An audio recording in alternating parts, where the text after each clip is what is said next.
Good morning, everybody. Welcome to the Promoting Your Organisation webinar. We've got lots of people signed up today, so we will just wait a couple of minutes for everybody to join, but we'll get started very shortly. Excuse me, sorry, I've got a bit of a frog in my throat today, so bear with me whilst we chat through everything this morning. I can see lots of people joining, so we'll just do some quick introductions. We'll do some housekeeping whilst people are joining. So I'm Gillian Askew. If you've been to a Go for Growth event before, you'll probably recognise both myself and my colleague Lauren. So I'm Jill, I'm one of the co-founders of Go for Growth, and I'm joined by my colleague Lauren today, who runs some of the events for us as well. Morning, Lauren.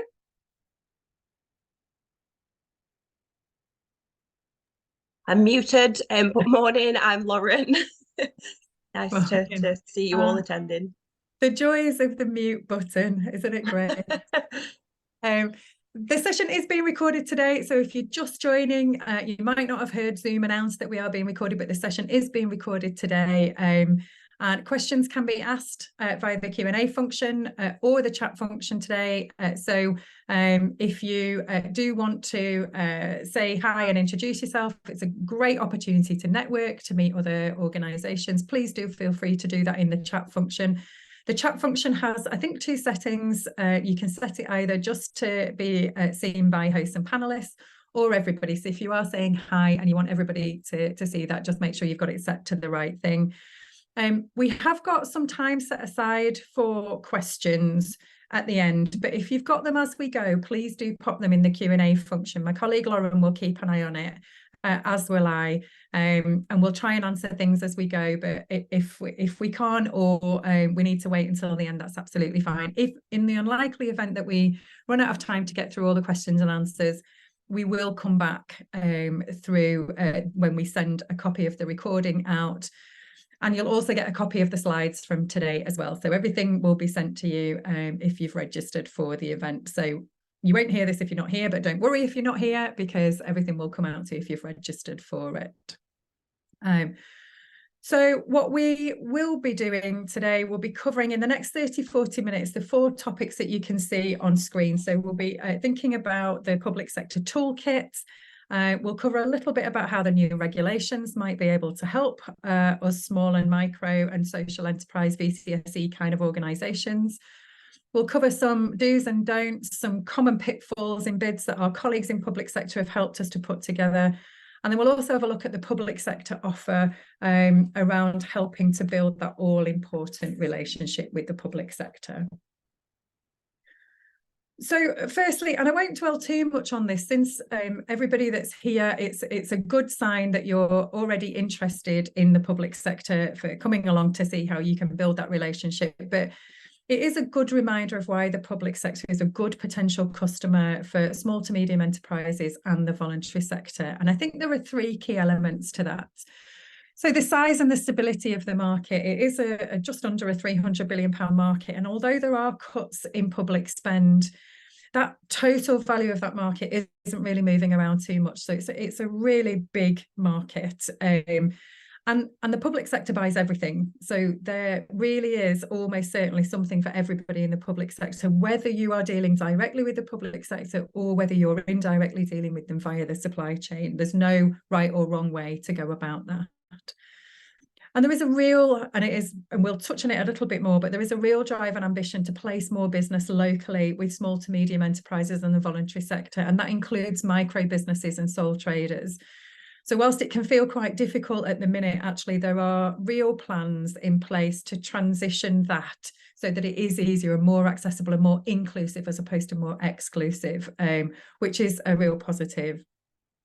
And the local economic development strategies, things like the levelling up agenda, whatever your thoughts of that agenda might be from a political perspective, it is about widening participation, and all of that, when you put it together, means that it actually could be a really good time to work in the public sector. So let's think about the toolkit items that we've popped 8 things on screen, and this is a pretty short webinar today. So if anybody wants to talk to us about any of these things in slower time, in more detail, please feel free. We'll have all our contact details on how you can get in touch with us on a later slide, but we're going to try and cover some things fairly high level. There are some things that will always, I think, stand you in really good stead when you're trying to compete in what can often either be or feel like a really crowded marketplace. And case studies are up there with one of the really good things that you can do. They're an opportunity for you to showcase your business in the way that you want to. And they can take different formats. So they can be written in PDF format, Word format. You can put together a bit of a playbook, or these can be video related. Go for Growth as an organisation. We're a social enterprise and a micro organisation, so we know this firsthand as our own business who are also trying to grow. We've done both. We've done some video case studies with our clients and with the providers that we support, and we've also put those in written format. And the reason the written format can be important is they're often asked for in competitions. So you might be asked to submit a case study, and they're a really good way of showcasing what you do, but as viewed by others. Now, we've polled lots and lots of providers over the years, and some organisations do have them, they have them ready. Lots of organisations don't. And so if you need any help putting case studies together, give us a shout. And we'll also, in the slide deck, we'll make sure that we put a link to some of our case studies in there and a couple of examples of things that we've done, just in case they're helpful to get you started if you haven't got case studies already. 2 and 3 sort of go a bit hand in hand, really, and it might feel really obvious when we talk about knowing your customer and knowing the locality in which they serve. And if you think about anchor institution strategy, so local authorities, universities, police forces, hospitals, they're rooted in place, and that's what an anchor organisation is. They're rooted in place. So they are often both strategically and operationally thinking about the local marketplace, that local economic space, who the business community is, and what it needs. And they write this down. So they write down what's important to them, what they're trying to achieve strategically and operationally. And for you as an organisation, for us as organisations, we think about how do we fit into that? How can our businesses or our voluntary organisations help or enable what those customers that we aspire to work for trying to achieve? How can we become a really important part of that? And then number 4, when we think about visibility, it does come up a little bit in the do's and don'ts, but social media can really be your friend. It is a double-edged sword, social media, in some ways, but in this respect, if it's used well, it can be your friend. You can join conversations with your potential customer. Often public sector organisations are talking publicly in social media about what's important and what they're doing. You can post what you're doing in response to their media posts, so you can join those conversations. Some of the social media platforms especially were designed to join conversations, so things like Twitter, now branded as X, those are there to have those conversations. You can also attend any of the events they put on, and we'll talk about Meet the Buyer events shortly, but anything that your potential client is doing to try and raise awareness of what they're doing, if you can attend that virtually or in real life or however those things are being put on, that will raise your visibility to your potential client of your business and what's important to you and what you're doing that plays into the things that are important to them. And for number 5, knowledge is power often. So there's something called the National Procurement Policy Statement. It's on gov.uk, and it sort of defines the culture and the behavioural environment that underpins the legislation, the regulations. And that National Procurement Policy Statement has stipulated that contracting authorities must publish a pipeline of opportunities 18 months in advance. And that's as a minimum. Ideally, it would be 5 years out, but 18 months in advance. But also, public sector have to publish a contracts register. And it's under the transparency legislation. So it's usually, I think it's over £500 in value, the spend that has to be published. So you should be able to find out what that organisation has bought, how much of it in a year, where they've bought it from, and on the contracts register then when they're next likely to buy it. And that will give you some ability to prepare for those things. And we'll talk about preparedness as a separate thing in a second, but all of that information is out there. And I'll come on to it in a bit more detail, but it can be helpful for that being informed and being prepared. 6 and 7 are really hot topics right now, and they're only climbing in stature. Every organisation that goes through any sort of procurement competition will almost certainly be being tested on social impact. And the pretty standard weighting of scores that you would see in bids on social value right now is around 10%, sometimes lower, sometimes higher, but on average around 10%.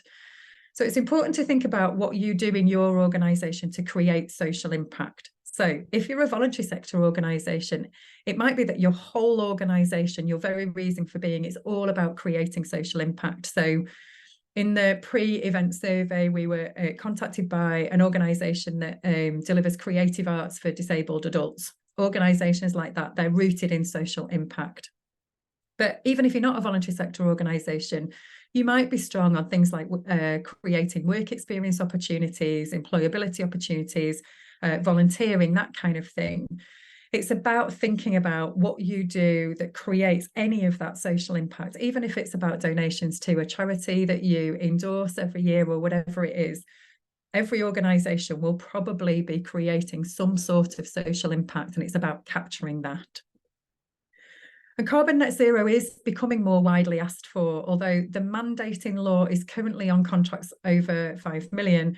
We are seeing it flow down to smaller opportunities already. So one of the big public sector buying organisations put it in a bid recently that all providers, if the client asks for it, must be able to provide a carbon reduction plan. And that's regardless of how much business that they're doing through the framework. And it was for temporary labour. So there are often smaller amounts of contracts going through a big framework for things like contingent labour, temporary labour. We'll talk about how we can help with carbon reduction plans a little bit later, but in your toolkit, it will be really good to have something in your back pocket that you can refer to if it comes up in a bid. And number 8 feels really obvious, but it is really key. And we are going to explore some common pitfalls, but knowledge of that competition process is super important, and it will help you prepare better for upcoming opportunities. And we've got lots of resources in Go for Growth on bid skills. We did some lunch and learns earlier this year, which are all in our YouTube channel under the bid skills playlist, about breaking down the standard selection questionnaire, breaking down the specification, evaluation criteria, answering quality questions, the terms and conditions, and then the feedback process as well. So feel free to use all of those resources if you want to increase your competition knowledge. Are there any questions, Lauren, before I'm just flying through? Are there any questions that we need to answer at the minute? No questions at the minute now. Okay. I'll take that as a good sign, I think. So public sector regulations, public procurement it's a regulated process. It is enshrined in law. We are currently regulated by something called PCR 15, which is the Public Contracting Regulations of 2015. But that effectively wraps us into still the European directives. But we are obviously post-Brexit now, and so we have been going through a period of consultation to pull together public sector regulations for the United Kingdom. And there are a number of changes in there. And so what I wanted to just explore was how will these new regulations help smaller organisations across any sector? And there's a number of things, actually.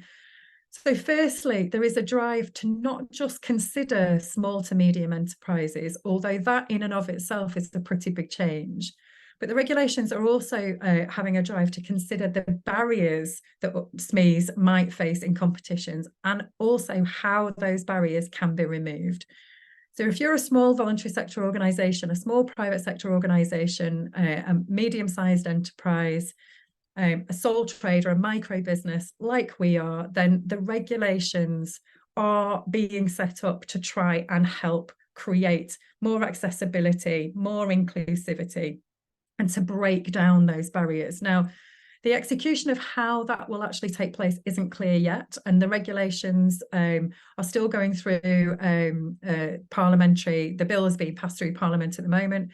It hasn't had royal assent yet, but we're expecting the regulations to come into force autumn, winter 2024. So there's time yet for us to work out how the execution of that will come into force, and we'll do more events on it. And it might differ between public sector bodies, but it is a real positive that it's there. And if that can be executed well, then that should make a real transformational difference to smaller organisations and voluntary sector. As part of that, there is also a drive to undertake pre-market engagement, which is a real benefit to potential providers, and it gives an opportunity to understand and even potentially influence what's being procured. And our advice would be these things are always useful to take part in. They can often be virtual. Sometimes they're a face-to-face event, or there might be what's called an RFI, which is a request for information that could come out through the procurement portal if you registered on it. If you attended any of our Finding Opportunities events as well, you might be familiar with Contracts Finder. It's a search engine, a free search engine hosted by the Cabinet Office. It has an early engagement or future opportunities filter, which can also be useful to look at. I've mentioned pipelines, and that is a shift for contracting authorities, but there is a bit of a health warning with it. It does come with a little bit of complexity, the pipelines, in that there's no central repository of data, at least not yet, although I am hopeful that it will come. So to find the pipeline and the contracts register and spend data, you would need to search on the individual website of your potential customer. And that, of course, is quite labour intensive if you're looking at multiple customers. And then finally, there's something, a shift on something called MEET to MAT. So MEET stands for the most economically advantageous tender, and MAT stands for most advantageous tender. And in essence, what this is trying to do is give a clear message to procurers and commissioners that value doesn't always have to mean cost, as in the cheapest. Value is ultimately subjective, and whilst it must be clear how any competition will be awarded and scored, this shift is a positive signal, I think, to buyers that it doesn't need to be a race to the bottom on price. And we're seeing this shift already happening, but these things do take time to really flow through. But there are signs that this is happening, and I think it is a real positive move. So standing out from the crowd, I'm not going to read through everything that's on the screen, and we've talked about some of these things that are already here in terms of what you need in your toolkit, but these are some pointers around competition answering, for example, should be helpful. For example, responding to an opportunity can take time and resources. Make sure you've planned for both and leave sufficient time. So when we do bid skills, tender ready training, that kind of thing, we always suggest that you read all of the documents as early as you can, make a note of any questions, tick off what you can and can't do through the specification. There's some real structural things that you can do to set yourself up to have the best chance at standing out in the crowd in a bid. Case studies are there as well. They're an evidential record of what you do, and they can be really helpful, as we've said, in showcasing who you are and how you fit the requirements. And we did have a question in the pre-webinar survey about whether there was anything specific for healthcare that would help people stand out. And healthcare organisations are an anchor institution. So like I said, they're rooted in place. So there'll be a strategy for the ICB or the ICS or the trust. But a lot of it will be thinking about social value, sustainability, that social contribution, and net zero. So NHS England have said that they want to reach net zero by 2045 and have an ambition to reach 80% carbon reduction by 2036 to 2039. And there's lots of things in healthcare organisations around social impact in that local community environment. So it's thinking about how can you contribute to that? If you can, how can you tell them about what you're doing?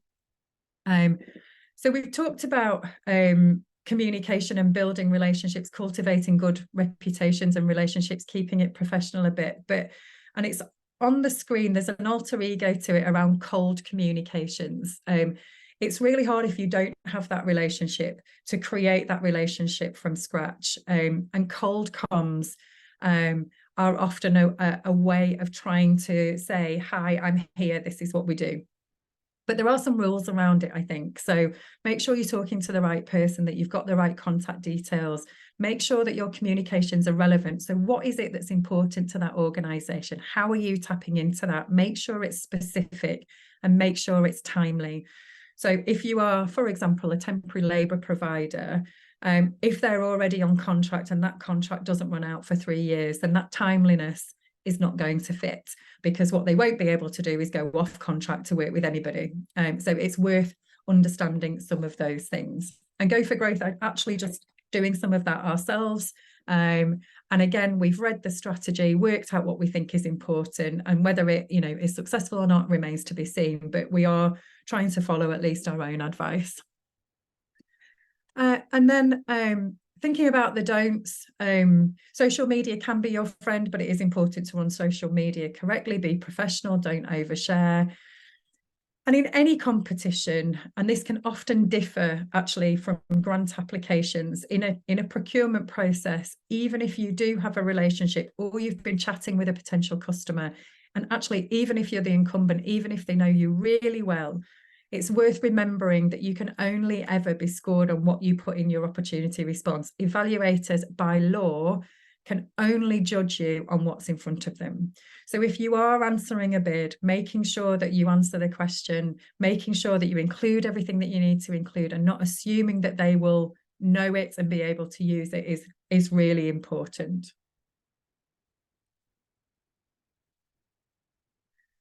And so this is a little bit about preparedness, actually. If you've looked at things like pipelines or contracts register or any of the spend data from a potential customer, how can you be prepared when you know what's coming, or even if you don't know what's coming? I wanted to spend just a couple of minutes talking about the Public Sector Supplier Ready Accreditation, PSSR. This is offered free of charge from Go for Growth to anybody in the marketplace, and it's an accredited process that helps you to understand the basics of a public procurement process. We often get asked by lots of providers, how can we show our prospective customers that we're ready to do business with them?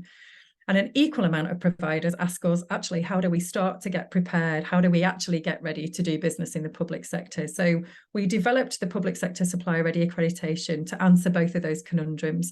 The public sector asks us in equal amounts, actually, how do I know who's out there, who's ready?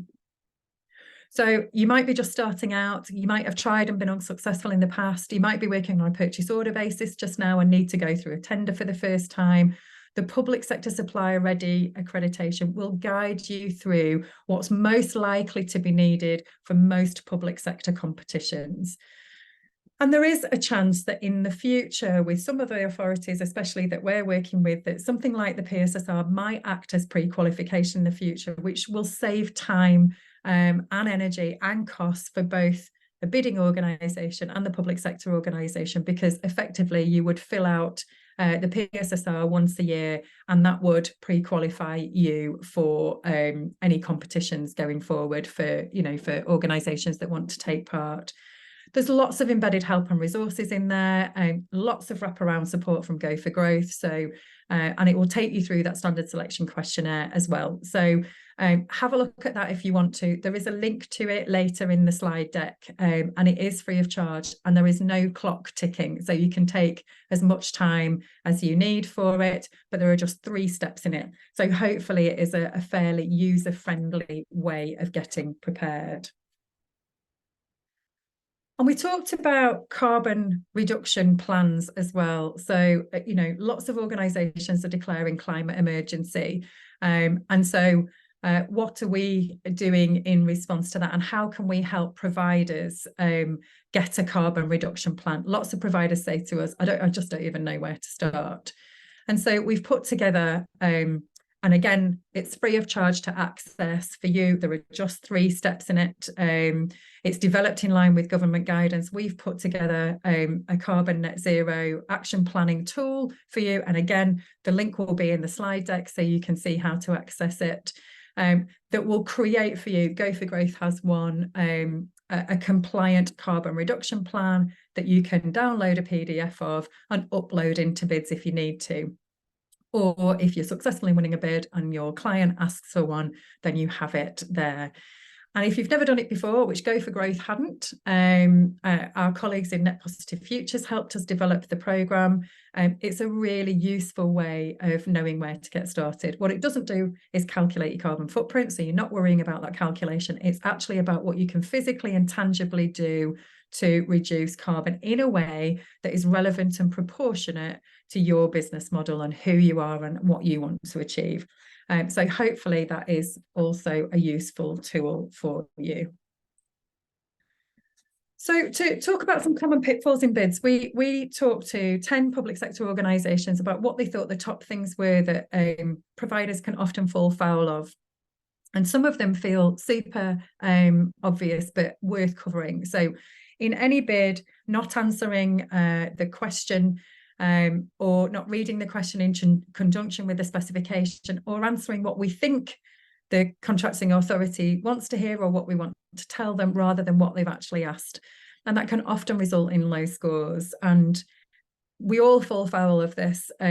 So when you're answering a question, you don't need to repeat the question back as part of your answer. You're just using up valuable space and potential word or page count. So although it sounds really obvious, double check and triple check that you have actually answered the question that was being asked in the process. Not submitting all the documentation can manifest itself in two ways, actually. So the question, for example, might ask for an implementation plan or a risk register, and you might talk about those things in the narrative, but don't provide the actual plan or risk register.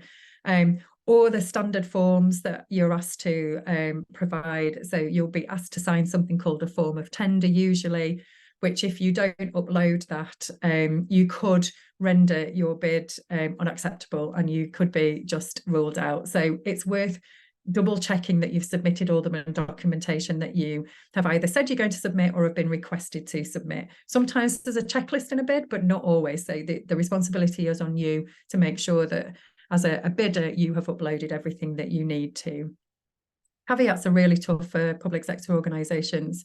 They make evaluation really difficult, actually. So, and usually it's caveat linked to price. So I can do this if I get this money. I can do that if I get that money. That's super difficult. If you've got a question that is meaningful enough to change what you would put in your answer, our advice is always ask that question through the clarification question process in the clarification period, because it won't be necessarily helpful to your bid if you're caveating too much.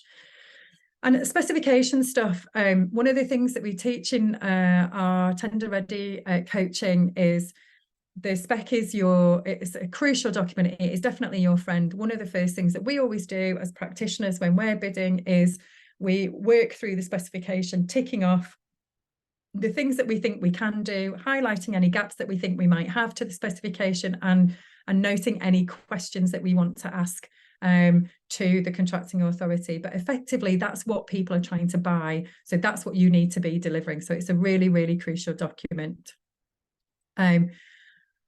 Reusing previous bids, we're big fans of having things ready to go, but you do also have to make sure that if you're using a previous bid or reusing information that you've used before, make sure that it is relevant for the bid that you're putting in, and remove any references that might have linked specifically back to a previous bid, etc. And evidence is really key. So what you'll be talking about in quality questions is what you're going to do to deliver the specification. If you can back that up with evidence of here is what I'm going to do and here is proof of me already doing it, that's great. Even if you're a startup organisation, evidencing your skill set, your capability will be really important, and you will be able to do that because you'll have started up based on a knowledge or an experience of something. So use all of that to back up what you're saying you can do. The key information missing, actually, it's as important to make sure that you put in all of the key information, but don't put irrelevant or superfluous information in there. Don't waffle. If you're on a word count or a page count, which is number 8, then you won't have time or space to waffle, but it's important that you make sure you get that key information in, but don't include things that you don't want to. We once answered a bid that didn't ask about social value, and this was in a previous business, and I really wanted to tell the organisation about what we did on social value because I thought it was really important, but I had to really give myself a talking to that they didn't ask me, and so in order to put that into a word count I would have been missing out other things. So it's really important, make sure that key information is in there, but not irrelevant or information that's not needed or not asked. And a word count and page count are there for a reason. If you go over them, then anything that's over that will be redacted. A page count will usually have a font size stipulation with it. So usually Arial 11, something like that. So if you've got 3 pages at Arial 11, that's all you can submit. If you submit 3 pages at Arial 8, you could be discounted from the bid. If it's 500 words, then it's 500 words. If you put 700 in, the 200 extra will just be discounted. The evaluator won't get to see it. It'll be redacted. It will be ignored. Don't make assumptions. There's a reason that there is the saying around assumptions and what they make of you and me. Don't assume that the client, knows what you can deliver. As I've said before, in law, they can only judge you on what you write down in relation to the question and the specification. That's our job in a bid, to answer the questions in line with the specification. And then selection questionnaire compliance. Sometimes there's a lack of understanding around how do we meet those compliance requirements? Do we have the right accreditations in place, the right policies, the right procedures, the right insurances, etc.? They are about selection criteria. So if we don't have all of those things, we won't be able to move through into the evaluation. And some opportunities have a pre-qualification process that if you don't make it through, then actually you don't actually get on to go and bid any further. So those are also quite important. And the public sector supplier ready accreditation will take you through that standard selection questionnaire compliance and help you build that. And so the public sector offer, what are the public sector doing to try and get to know you and help you get to know them, all of that stuff? So we've mentioned a little bit Meet the Buyer events and pre-market engagement. They often can go together in that we're doing pre-market engagement around a specific procurement that we're having versus we're putting on a Meet the Buyer event, which is very general, come and get to know us. We've been at a Meet the Buyer event just this week as Go for Growth to try and get to know a customer that we don't yet have on our books, but want to understand what's important to them and what they're doing. So Lauren was off at a Meet the Buyer event this week. Our advice is, if you can get to them, do get to them, get involved. They can be super useful for those relationships and getting the relevant information and being visible. And there's often place-based events. So I used to attend Leeds Business Week when I was living and working around West Yorkshire. They help me understand what's really important to that particular marketplace, to that particular public sector environment and who's in the market. And there are sectoral events as well. So lots of people are running events on net zero, for example. So there was a net zero week. There'll be, apprentice week. That there's things that are sectoral that you can get to. We are seeing more face-to-face events, but there is still, I guess I would say, if I was a betting woman, maybe an 80-20 split between virtual events and in-person events. And some of that is about sustainability considerations, but also cost and accessibility for the marketplace. So if you can get to any of them, do, because it's part of the public sector's offer to be visible to you and to open their doors to get to know us in the marketplace and give us that opportunity to chat to people. And then the final couple of things really is just about how can we help. I know firsthand that it can feel like a really isolated place when you're trying to grow your organisation. If you are in the marketplace, Go for Growth can be a partner to you. It will cost you nothing. We're here to help. We can be an extension to your resources. So please view us that way. Doesn't matter where you are, who you are, how big you are. There are no closed doors in Go for Growth. Do get in touch. I've put the PSSR, that Public Sector Supplier Ready accreditation, at the top for you there. I'll also include the carbon net zero link. But there's also our calendar on there, so you can book a one-to-one via Teams with myself or Lauren through that link. And our mobile numbers and our email addresses are there as well. There's a link there to our video library, tons of resources in there, and we are having events. We're just about to publish the 2024 events, of which there'll be 20 virtual events, all designed to be hopefully useful workshops in terms of public sector growth. And our next virtual event, and we'll put a link to it in the slide deck, is on the 9th of November, and you can find it through the events link as well. It's about how partnerships work. So often opportunities might be too big for a single organisation to go for themselves. So we are dedicating an event to how partnerships work, but also to meeting other organisations. Think about when you're seeking to work with others, to network, and hopefully to build some relationships that might aid future growth.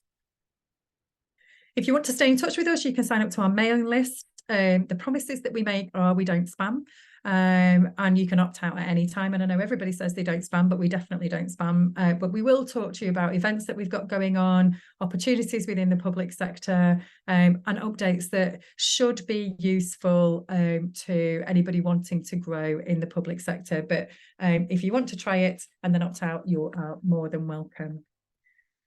And you'll all be pleased that that is the end of the slide deck. So we will open up to questions. We had a question in the pre-event survey that I'll answer here, but please do, while I'm doing that, be putting any questions that you might have in the Q&A or in the chat. Somebody asked us about platforms for digital signature technology, and there are numerous out there, but what I will say is Go for Growth use DocuSign. And we use that with our clients that accept an electronic signature, and we use that internally as well as an organisation. But there are plenty of them. In a bid, you might be asked to submit an electronic signature, or it might be just that you type your signature in the box and that will be taken as a wet signature. So what you typically don't have to do anymore is print anything off, actually sign it, scan it and upload it. There was usually a way of either accepting a typed signature or using a digital signature technology. But as I said, Go for Growth uses DocuSign, but there are plenty of other platforms out there if you wanted to have a look. And that was it for things that had come in the pre-webinar survey. So do we have any questions, Lauren? I think we've had one come in, have we? No, it's not so much a question. It's just saying that chat is showing as disabled and whether it should be. No, I'm not sure. No, it shouldn't be. But no, if you do have any questions, if you want to pop them in the Q&A function, because that is working, it seems, and we can answer any questions through the Q&A function. But if chat is working for anybody else also, you can pop them in chat. Yeah, sometimes Zoom, and I don't know why it does it, because we always have chat enabled, but sometimes Zoom does decide that it's disabling chat for, I have literally no idea why. So apologies if you've not been able to say hi and introduce yourself. Apologies for that. That's what the chat functionality is there for. But if you do have any questions, the Q&A is open to everybody, so do feel free to pop anything in there. Like I've said, if you don't have any questions right now, but as is often the case, as soon as we end the webinar, you think, oh, I wish I would have asked that. Our contact details will be out in the slide deck. Will it be today, Lauren, or tomorrow latest, probably? Yeah, we can get them out today, later this afternoon. Perfect. So if you do have any questions, or you want to drop us an email or pick up the phone and have a chat, you can do so. And I will just reiterate, I know it feels like it's a big and unwieldy thing trying to promote your organisation in the public sector. There's no straight line in this, so every organisation is different. So you'll be doing your thing your way, and that's absolutely as it should be. And if at any point you need any help, you just want to have a coffee and a chat, we're here to help. So, and I will always reiterate, we will never charge the providers anything. That's not what we're about. We're here to help rather than hinder. So you can get in touch with us as many times as you like. We will always be there. Thank you. I hope it's been helpful. Thank you for the feedback. And And thank you. I know the chat isn't working, so thank you to the two people who have popped something in Q&A. The PSSR hopefully will be helpful, but there's lots of resources in there. If you need anything else at all, do just give us a shout. Thank you for taking the time out today. I know everybody is really busy, so thank you for taking time out. Hope everybody has a lovely rest of the week. Have a great Thursday. Hope you get some sunshine somewhere, and give us a shout if you need anything else. Thank you very much. Thank you. Thanks, everyone.